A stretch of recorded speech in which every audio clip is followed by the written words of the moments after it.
Hello guys, स्वागत है आपका हमारे यूट्यूब चैनल प्रथा क्लासेस के अंदर।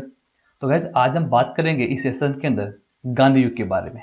गांधी युग जो 1917 ईस्वी से लेके 1947 ईस्वी के बीच में जो युग रहा है उसको हम बोलते हैं गांधी युग।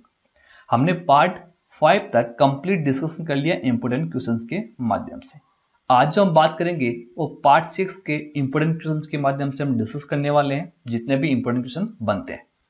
ओके, तो गाइज वीडियो को शुरू करने से पहले अगर आप हमारे इस चैनल पर पहली बार जुड़ रहे हैं तो हमारे इस चैनल को जरूर सब्सक्राइब कीजिएगा और जो बेल आइकन का जो बटन है उसको जरूर दबाएं, जिससे कि आपको आगे आने वाली हर नई वीडियो की अपडेट आपको मिलती रहेगी। ओके, तो चलते हैं गाइज इंपोर्टेंट क्वेश्चंस की तरफ। फर्स्ट क्वेश्चन देखिए, फर्स्ट है निम्नलिखित में से किसने सत्याग्रह शब्द को गढ़ा। मीन्स कि जो सत्याग्रह शब्द का जो सबसे पहले प्रयोग किया गया था वो किसके द्वारा किया गया था। इसका जो आंसर होगा वो होगा महात्मा गांधी। ऑप्शन बी अपना क्या होगा सही आंसर हो जाएगा इस क्वेश्चन का।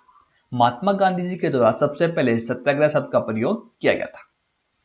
अगर मैं बात करूं सत्याग्रह शब्द का प्रयोग सबसे पहले कब किया गया था, तो ये गाइस किया गया था कब 11 सितंबर 1906 को सबसे पहले महात्मा गांधी जी के द्वारा इसका शब्द का प्रयोग किया गया था। ठीक है, इसका जो इस्तेमाल हुआ था उन्होंने दक्षिण अफ्रीका में रंगभेद के खिलाफ किया गया था सबसे पहले सत्याग्रह शब्द का प्रयोग। ओके, अगला क्वेश्चन देखिए, अगला है दक्षिण अफ्रीका के किस रेलवे स्टेशन पर दक्षिण अफ्रीका के किस रेलवे स्टेशन पर महात्मा गांधी को ट्रेन से फेंका गया था। यह क्वेश्चन है। तो महात्मा गांधी जी को दक्षिण अफ्रीका के पीटरमैरिट्जबर्ग, मीन्स की ऑप्शन नंबर बी अपना क्या होगा सही आंसर हो गया इस क्वेश्चन का। पीटरमैरिट्जबर्ग के रेलवे स्टेशन पर महात्मा गांधी जी को चलती ट्रेन से फेंक दिया गया था। कब हुआ था ये घटना? ये जो घटना हुई थी गाइज ये हुई थी 1893 को। ध्यान में याद रखेगा, इंपॉर्टेंट है। 1893 को महात्मा गांधी जी को दक्षिण अफ्रीका के पीटरमैरिट्जबर्ग रेलवे स्टेशन से चलती ट्रेन से फेंक दिया गया था। ठीक है, क्योंकि जातिवाद का सामना किया था उस समय महात्मा गांधी जी ने। महात्मा गांधी जी क्या था, उनका जो रंग था वो सांवला था और अंग्रेज क्या थे, गोरे लोग थे।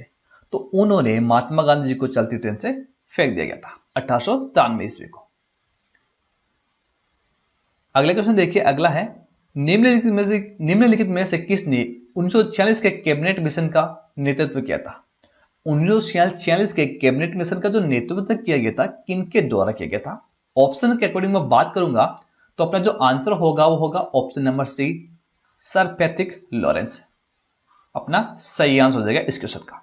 इन्हीं के द्वारा 1946 के कैबिनेट मिशन का नेतृत्व किया गया था।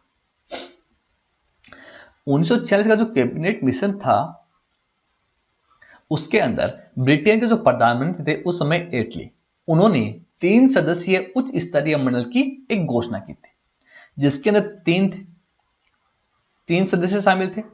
अगर मैं बात करूं फर्स्ट की, तो फर्स्ट कौन थे? फर्स्ट की बात करता हूं तो सर पैट्रिक लॉरेंस, एक तो ये थे। इनके बाद थे सर स्टेफर्ड क्रिप्स, एक ये थे। ठीक है, और एक थे अलेक्जेंडर। ध्यान रखिएगा, ये तीनों थे इस मंडल के अंदर। ओके, अगले क्वेश्चन देखिए, अगला है इन व्यक्तियों में से कौन कैबिनेट मिशन का सदस्य नहीं है। कैबिनेट मिशन के अंदर कितने सदस्य हैं? 3 सदस्य हैं। कैबिनेट मिशन कब आया था? 1946 के अंदर आया था। ठीक है, तो इनमें से कौन से सदस्य नहीं है? ऑप्शन के अकॉर्डिंग मैं बात करूंगा तो ऑप्शन नंबर ए अपना क्या होगा सही आंसर हो जाएगा इस क्वेश्चन का। विलियम वुड है वो कैबिनेट मिशन के सदस्य नहीं है, लेकिन जो बाकी की जो ऑप्शन है सर पैट्रिक लॉरेंस हो गया, स्टेफोर्ड क्रिप्स हो गया, एमवी अलेक्जेंडर हो गया, ये तीनों के तीनों क्या है कैबिनेट मिशन जो 1946 के अंदर आया था उनके सदस्य हैं, लेकिन विलियम वुड नहीं है। ओके, अगला क्वेश्चन देखिए, 15 अगस्त 1947 को निम्नलिखित में से कौन भारतीय राष्ट्रीय कांग्रेस का अध्यक्ष था। तो राष्ट्रीय कांग्रेस का अध्यक्ष कौन था उस समय? राष्ट्रीय कांग्रेस का अध्यक्ष था जे बी कृपलानी। तो ऑप्शन नंबर सी क्या हो गया अपना सही आंसर हो गया इस क्वेश्चन का। उस समय जेबी कृपलानी 15 अगस्त 1947 को भारतीय राष्ट्रीय कांग्रेस के अध्यक्ष थे। ओके, साथ ही साथ गाइस अगर आप हमारे इस चैनल पे पहली बार जुड़ रहे हैं तो हमारे इस चैनल को जरूर सब्सक्राइब कीजिएगा और जो बेल आइकन का जो बटन आपको दिखाई दे रहा है उसको जरूर दबाएं, जिससे कि आपको आगे आने वाली हर नई वीडियो की अपडेट आपको मिलती रहेगी। अगर गाइस आपको वीडियो पसंद आ रहा है तो इस वीडियो को लाइक कीजिए, ज्यादा से ज्यादा शेयर भी कीजिए और आप इस पे कमेंट भी कर सकते हैं। अगर आपको इस वीडियो की पीडीएफ फाइल चाहिए तो टेलीग्राम पर एक चैनल हमारा, उसको ज्वाइन करें, वहां पे आपको सभी प्रकार की पीडीएफ फाइल मिल जाएगी और डिस्क्रिप्शन के अंदर लिंक दे रखा है। ओके, अगला क्वेश्चन है निम्नलिखित में से कौन दांडी मार्च में महात्मा गांधी के साथ था? दांडी मार्च के अंदर महात्मा गांधी के साथ कौन थे? तो guys Webb Miller, option number B अपना क्या होगा सही आंसर हो गया इस क्वेश्चन का, जो दांडी मार्च के समय महात्मा गांधी जी के साथ थे। अगर मैं बात करूं दांडी मार्च कब स्टार्ट हुआ था तो यह हुआ था 12 मार्च 1930 से स्टार्ट हुआ था और खत्म हुआ था 6 अप्रैल, याद रखेगा एग्जाम के अंदर ये क्वेश्चन पूछे जाते हैं, 6 अप्रैल 1930 को। ठीक है, क्यों हुआ था? क्योंकि अंग्रेज सरकार ने नमक के ऊपर टैक्स लगा दिया था। मींस कि क्या लगा दिया था? कर लगा दिया था, नमक के ऊपर टैक्स लगा दिया था अंग्रेज सरकार के द्वारा। ठीक है, उसी के विरुद्ध में ये दांडी मार्च किया गया था। अगला क्वेश्चन है मुस्लिम लीग के निम्नलिखित में से किस अधिवेशन में M.A. जिन्ना ने अपना 14 सूत्रीय प्रस्ताव रखा था? कौन से अधिवेशन के अंदर? तो गाइज वो था 1929 का अधिवेशन। ऑप्शन नंबर सी अपना क्या होगा सही आंसर हो गया इस क्वेश्चन का। ओके, अगला क्वेश्चन है निम्नलिखित में से किस भारतीय राष्ट्रीय कांग्रेस के अधिवेशन में जवाहरलाल नेहरू ने समाजवाद को भारत की समस्याओं को हल करने की कुंजी बताया? कौन सा अधिवेशन था? तो गाइज वो अधिवेशन था लाहौर का अधिवेशन। ऑप्शन नंबर ए अपना क्या होगा सही आंसर हो गया इस क्वेश्चन का। अगले क्वेश्चन की तरफ चलते हैं। अगला क्वेश्चन देखिए,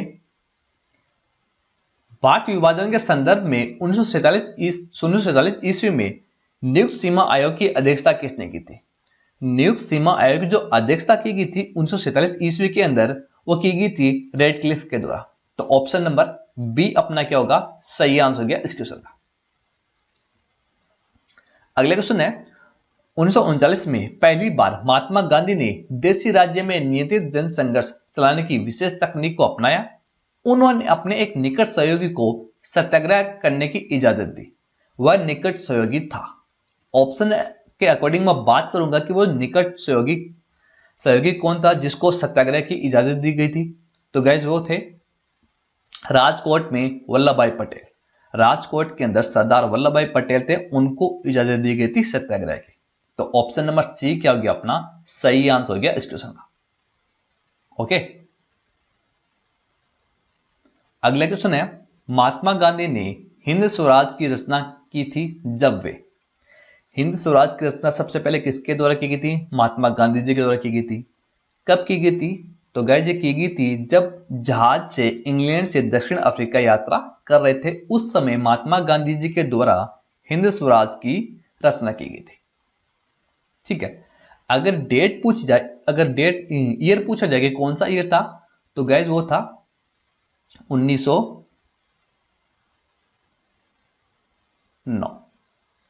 उस समय हिंद स्वराज की रचना की गई थी महात्मा गांधी जी के द्वारा। हिंद स्वराज मतलब अपना राज्य।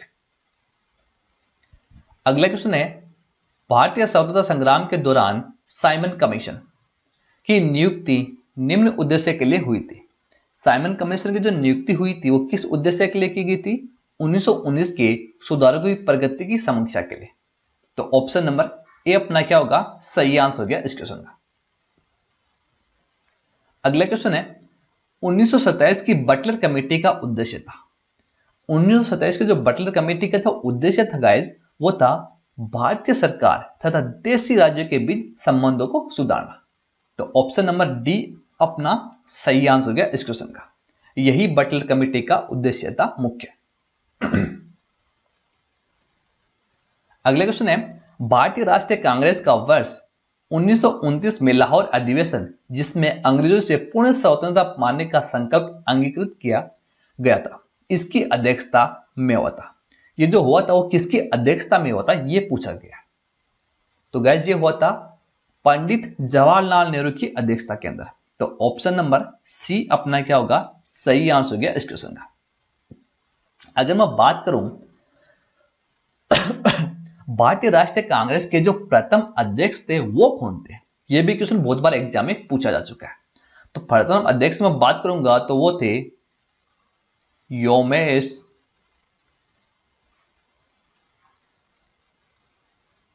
चंद्र बनर्जी। ठीक है, और गांधी जी ने जो अध्यक्षता की थी वो की थी कौन से, बेलगांव के अंदर, बेलग्राम के अंदर की गई थी। कब की गई थी गांधी जी के द्वारा, 1924 के अंदर। याद रखेगा ये इंपोर्टेंट क्वेश्चन है जितने भी मैं आपको बता रहा हूं, ठीक है, क्योंकि एग्जाम के अंदर डायरेक्ट क्वेश्चन पूछते हैं इनसे। अगला क्वेश्चन है, किस भारतीय राष्ट्रवादी नेता ने जर्मनी और ब्रिटेन के बीच युद्ध को ऐसे ईश्वर प्रदत्त अवसर के रूप में देखा जिसमें भारतीय को उस स्थिति का अपने हित में लाभ उठाने का मौका मिला। इसका जो आंसर होगा गाइस वो होगा सुभाष चंद्र बोस। ऑप्शन नंबर सी अपना सही आंसर हो गया इस क्वेश्चन का। अगला क्वेश्चन देखिए, अगला है, निम्नलिखित में से किसके कारण सार्वजनिक रोष की लहर उभरी जिसके फलस्वरूप जलियांवाला बाग में ब्रिटिश द्वारा जनसंहार की घटना घटी। आपको पता है जलियांवाला बाग, ठीक है, कहां पे हुआ था, पंजाब के पास में है अमृतसर, वहां पे हुआ था, गोल्डन टेम्पल के पास में है। आप में से बहुत से लोग देखने भी गए होंगे, वहां पे टेम्पल के पास में है जस्ट, ठीक है। जो घटना घटी थी वो हुई थी गाइस दी रोलेट एक्ट के लिए। ऑप्शन नंबर सी क्या हो गया अपना सही आंसर हो गया इस क्वेश्चन का, ठीक है। कब हुआ था जलियांवाला बाग, 13 अप्रैल 1919 को। याद रखिएगा ये डेट, एग्जाम के अंदर बहुत बार पूछी भी जाती है। अगले क्वेश्चन है, निम्नलिखित में से कौन सा कथन पूना पैक्ट 1932 के संदर्भ में सही नहीं है। पूना पैक्ट 1932 के संदर्भ में कौन सा कथन सही नहीं है, तो गाइस वो है सरकारी नौकरियों में दलितों को समुचित प्रतिनिधि। ऑप्शन नंबर ए अपना क्या होगा सही आंसर हो जाएगा इस क्वेश्चन का। अगर मैं बात करूं पूना पैक्ट के बारे में तो कब हुआ था, ये हुआ था, डेट याद रखना, 24 सितंबर 1932 को। किसके बीच हुआ था, ये हुआ था महात्मा गांधी जी और डॉक्टर भीमराव अंबेडकर के बीच में हुआ था। कहां पे, यरोदा जेल के अंदर, पूना के अंदर हुआ था, ठीक है, जिसको क्या नाम दिया गया, पूना पैक्ट नाम दिया गया था। अगला क्वेश्चन है, रोलेट एक्ट पारित किया गया था। रोलेट एक्ट जो पारित किया गया था गाइस वो किया गया था राष्ट्रवादी और क्रांतिकारी क्रियाकलापों में कमी लाने के लिए। तो ऑप्शन नंबर बी अपना क्या होगा सही आंसर हो गया इस क्वेश्चन का।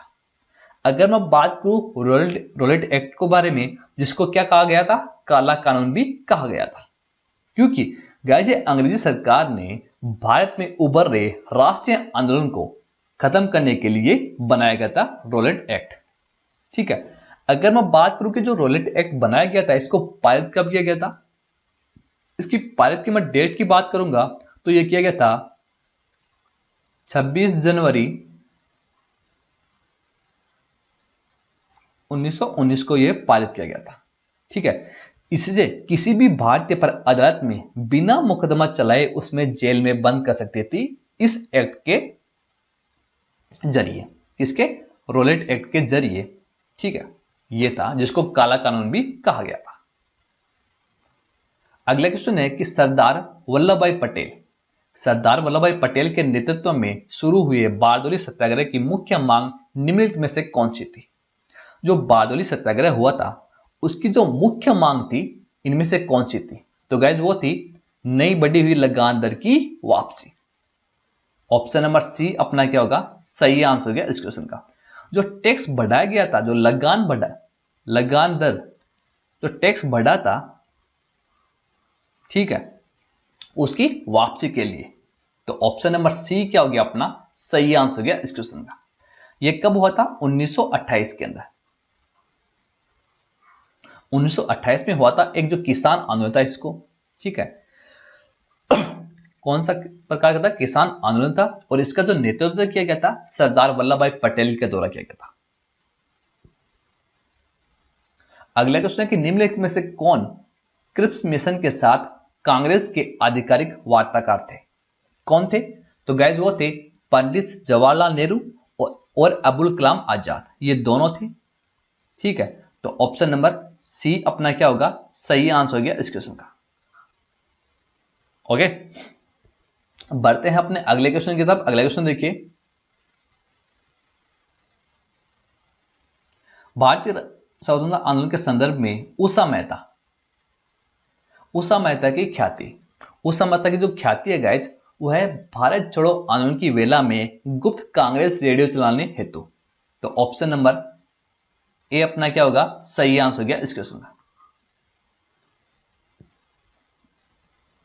अगला क्वेश्चन है रॉलेट एक्ट का लक्ष्य था। रॉलेट एक्ट जो 26 जनवरी 1919 को पारित किया गया था, जिसको काला कानून भी कहा गया, ठीक है। इसका जो लक्ष्य था गाइज, वो लक्ष्य था कि बिना मुकदमा चलाए बंदी बनाना और मुकदमों की सुनवाई संक्षिप्त प्रक्रिया द्वारा, ठीक है। ये इसका क्या था? मुख्य लक्ष्य था रॉलेट एक्ट का, जिसको काला कानून भी कहा गया। तो ऑप्शन नंबर बी अपना क्या होगा सही आंसर हो गया इस क्वेश्चन का। अगले क्वेश्चन देखिए, अगला है 1939 में कांग्रेस मंत्रिमंडल ने 7 प्रांतों में त्यागपत्र दे दिया था। क्योंकि 7 प्रांतों के अंदर जो त्यागपत्र दिया गया था, क्यों दिया गया था? क्योंकि जो आपको ऑप्शन दे रखे हैं इनमें से एक भी सही नहीं है। तो ऑप्शन नंबर डी अपना किया गया, ए, बी और सी में से कोई भी सही नहीं है। त्यागपत्र क्यों दिया गया था? उस समय 1839 में जो हमारे वायसराय थे वो थे लॉर्ड लिनलिथ, ठीक है। उन्हीं के द्वारा बिना देशवासियों की इजाजत के, ठीक है, और कांग्रेस की जो मंडली थी उनको बिना पूछे ही क्या कह दिया, घोषणा कर दी गई थी युद्ध के बारे में, ठीक है, कि मतलब जो अपने इंडियंस हैं, जो भारतीय हैं, वो युद्ध में पार्टिसिपेट करेंगे ब्रिटिश की तरफ से, ठीक है। और 22 सितंबर 1939 को 22 सितंबर 1939 को सामूहिक रूप से त्यागपत्र दिया गया था कांग्रेस के द्वारा, ठीक है। उसी के बाद में मुस्लिम लीग त्यागपत्र दिया था 22 सितंबर 1939 को, ठीक है। उसी के बाद में उसी दिन को मुस्लिम लीग मुक्ति दिवस के रूप में मनाती है। जो मुस्लिम लीग थे उन्हीं के द्वारा उसी दिन को मुक्ति दिवस के रूप में मनाया गया, जाने लगा। ओके, अगला क्वेश्चन है निम्नलिखित में से किन दलों की स्थापना डॉक्टर भीमराव अंबेडकर ने की थी? डॉक्टर भीमराव अंबेडकर जी के द्वारा कौन से दलों की स्थापना की गई थी? तो गाइस इनके द्वारा की गई थी all India schedule caste federation, एक 2 नंबर, और एक 3 नंबर इंडिपेंडेंट लेबर पार्टी। तो ऑप्शन नंबर बी अपना क्या होगा सही आंसर हो गया इनके द्वारा। इन्हीं के द्वारा सिर्फ 2 दलों की स्थापना की गई थी। ऑप्शन की अगर मैं बात करूंगा तो all India schedule caste federation और इंडिपेंडेंट लेबर पार्टी। अगला क्वेश्चन है 1932 ईस्वी में महात्मा गांधी ने मरणोपर्यंत उपवास प्रधानतया इसलिए किया कि ताकि रैमजे मैकडोनाल्ड ने सांप्रदायिक अधिनिर्णय की घोषणा की, इसलिए किया गया था महात्मा गांधी जी के द्वारा। तो ऑप्शन नंबर सी क्या हो गया अपना सही आंसर हो गया इस क्वेश्चन का। ओके, कब किया गया? 1932 ईस्वी में। ओके, तो गाइस ये थे कुछ इंपोर्टेंट क्वेश्चन गांधी युग के बारे में, ठीक है। जितने भी इंपोर्टेंट क्वेश्चन हमने डिस्कस किए हैं, पार्ट 6 तक हमने कंप्लीट डिस्कशन कर लिया इंपोर्टेंट क्वेश्चंस के माध्यम से। कितने क्वेश्चन हमने डिस्कस किए हैं? 150 क्वेश्चन टोटल। 150 क्वेश्चन हम लोगों ने डिस्कस कर लिए हैं, इंपोर्टेंट क्वेश्चन है। जितने भी क्वेश्चन हम लोगों ने डिस्कस किए हैं सब के सब आपकी आने वाली एग्जाम के अंदर डेफिनेटली पूछे जाएंगे इस टाइप के क्वेश्चन। ओके, आई होप कि गाइज आपको ये जो पूरा क्लास लगी है, पूरा जो सेशन है आपको पसंद आया होगा। अगर गाइज आपको ये पसंद आया तो वीडियो को लाइक कीजिए और ज़्यादा से ज़्यादा शेयर भी कीजिए। अगर आप हमारे इस चैनल पे पहली बार जुड़ रहे हैं तो हमारे इस चैनल को जरूर सब्सक्राइब कीजिएगा और जो बेल आइकन का जो बटन है उसको जरूर दबाएं, जिससे कि आपको आगे आने वाली हर नई वीडियो की अपडेट आपको मिलती रहेगी। ओके, तो गैस मिलते हैं नेक्स्ट क्लास में नेक्स्ट इंपोर्टेंट क्वेश्चन के साथ। तब तक के लिए thank you, goodbye and take care.